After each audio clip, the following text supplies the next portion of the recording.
Blake, great to see you once again.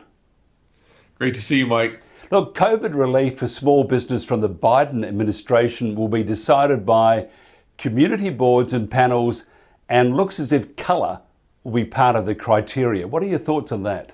Well, I've seen a couple of things that they're certainly going to give priority to the communities of color, and that seems to be based on the fact that the infection rate and the death rate is higher in those communities. There tends to be a lot more diabetes, heart disease, etc. So I think that's their rationale. I think you're being generous with the word rationale, but anyway, moving right along. Now, there's been talk of both long-term and short-term capital gains being taxed at very high federal rates by the new administration. Can you tell us any more about this and any likely timing?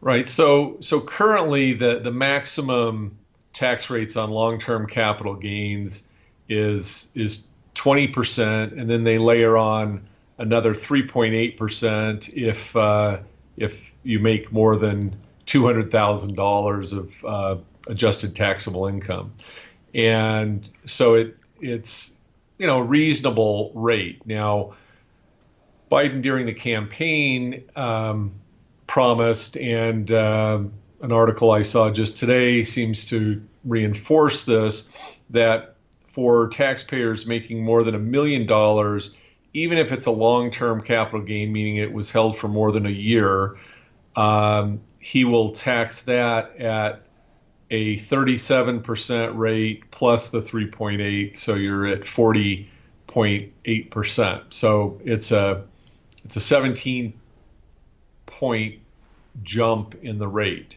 if you translate that into a percentage increase, it's about 85% increase in the tax rate. And then in today's article, they said that he's seems to be open to lowering that $1 million threshold, so it might be people making, lesser than that, and still be taxed at a very, very high rate. So I think that'll just dry up investment funds. Why are people going to put their money at risk if federal and state taxes eat 50% of it away? That versus, a quarter of that right now. Tell us about the Opportunity Zones program, though, and its benefits. Yeah, so we've had a lot of situations towards the end of 2020 and certainly the beginning of 2021. The stock market here, as you know, has been on fire. Cryptocurrency's been on fire. Bitcoin, hit $50,000 a coin today, and so we've had a lot of instant millionaires just playing the markets, and so since those are already going to be taxed at a 37% rate because they're short-term gains, so they're taxed at the highest rate of any type of income. Those are going to be perfect candidates to be rolled into the Opportunity Zone program, because you're going to be able to defer that tax until 2026.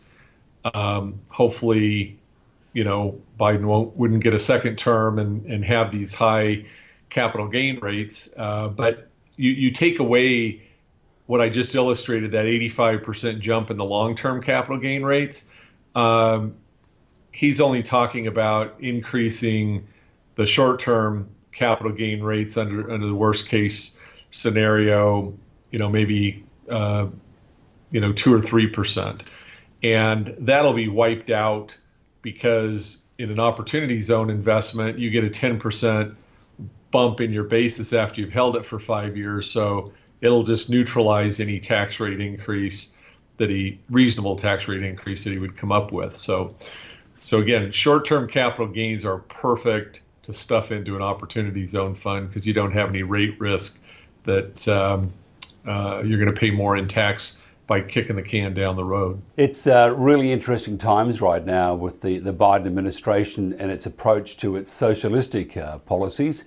You mentioned before investment, and it may just dry up.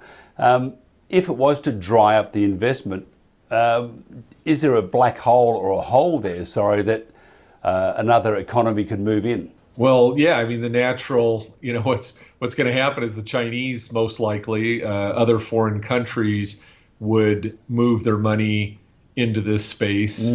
A lot of people don't know, but, if you as an Australian citizen were to invest in intangible assets over here, stocks, bonds, etc., corporate, stock of a private entity, you wouldn't pay U.S. tax on that because, not being a resident here, it's sourced to where you are a resident internationally. So they wouldn't have the same concerns that a lot of the Americans would. They get treated better under the tax code than we do. So it's an America second policy, whereas under Trump it was America first, which is really interesting though. If you think about it, America has always been this great, not a pie in the sky, but it's something that you would aim for, that if you worked really hard, you took some risk and put your head down and your rump up facing to the sky, you actually did pretty well, because the Americans were out there rooting for you and wanting you to do some very good things. So the private or the business ethics were there. You work hard, make money, do well, help your neighbour if you can. Do you see this ethic, this formula that's worked for such a long time in the US? Do you see this formula being eroded by socialistic policies wanting to do good for everybody, and in the term sacrificing the industries that created the wealth to do good things? Yeah, we're certainly seeing that, over the last year with COVID, with the CARES Act, and providing longer unemployment benefits, and I was all for that, but the problem was they didn't really geographically base those figures, and so some people in certain areas were making a lot more money on unemployment than they were working, and restaurants and things had terrible trouble getting those people to come back to work. They just said, I'll be back to work once my my multi-month benefits wear out, even though they had their old job to go back to.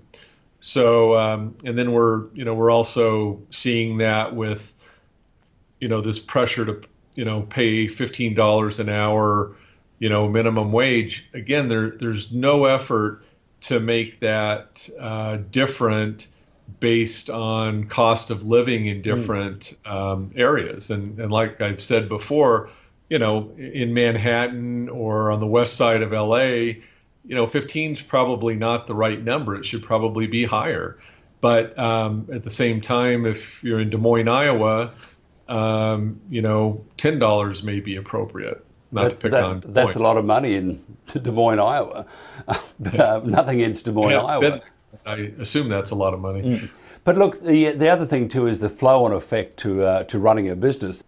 Right, and if you take somebody that's making $12.50 an hour, take them to 15, roughly a 20% increase, and you're right, that is just going to ripple through the whole economic system, and nobody talks about that. You brought it up, but yeah, those senior people that have worked there for 2 or 3 years and are making $15, $16 an hour are going to have to get bumped, or they're going to walk. They don't want that brand new person making more than they are. It's a real dilemma, something that the Biden administration have put a lot of thought into. Obviously not.